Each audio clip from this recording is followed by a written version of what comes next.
তুমি ছেলে মানুষ, তুমি কোনো মেয়েকে নিয়ে স্বপ্ন দেখবা এটা তোমাকে মানায় না। তুমি কিভাবে টাকা ইনকাম করবা এগুলা নিয়ে, টাকা কামানোকে নিয়ে স্বপ্ন দেখো, তাহলে দেখবা হাজারো মেয়ে তোমাকে নিয়ে স্বপ্ন দেখবে। এটা কিন্তু বাস্তব চিরন্তন সত্য।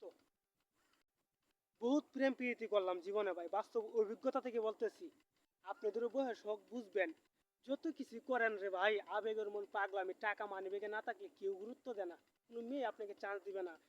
কয়দিন সংসার করবে, যখন দেখবে পেটে ভাত পড়ে না, ঘরে ইনকাম নাই, কোনো চাল ডাল নাই, তখন আপনাকে অটোমেটিকলি ছেড়ে আরেক ছেলের হাত ধরে চলে যাবে। এটাই মেয়েদের কি স্বভাব বলবো, আবার অনেক মেয়ে রাগ করবে। তো যাই হোক, মেয়েদেরকে দুষ করতেছি না। কারণ কে সবাই, সব মেয়েরাই চায় যে একটা ছেলের সাথে সুন্দর করে সারাটা জীবন কাটাক, যাতে তার মা বাবা ওই মেয়েকে নিয়ে কোনো চিন্তা না করে। নাকি এটা সকল মেয়ের চায়, এবং তাদের মা বাবাও চায় যে তার মেয়ে সুখে শান্তিতে থাকুক। তো ছেলে, আগে তুমি টাকা কামাও, টাকা কামাও, টাকা উপার্জন করো, তাহলে দেখবে মেয়ের অভাব হবে না। হ্যাঁ, আর প্রেম করতে চাইলে তাইলে প্রেমই করো, আর টাকা কামানো হবে না।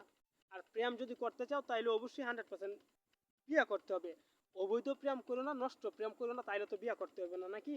তো অবৈধ নষ্ট প্রেম করলে তুমি যাকে একদিন বিয়ে করবে, সেও দেখবে যে আরেকজনের সাথে কি, হ্যাঁ, এই কাজ করে আইছে। তো সহজে মনে বুঝতে পারছেন। আর কিছু বলার নেই। সকলে ভালো থাকবেন, সুস্থ থাকবেন। আমার জন্য দোয়া করবেন, যাতে আপনাদের সামনে আরও নতুন নতুন এরকম মোটিভেশনাল ভিডিও নিয়ে হাজির হতে পারি। আর কত কথা বলবো, সন্ধ্যা হয়ে গেছে। তো আজকে এই পর্যন্ত, একদিন একদিন।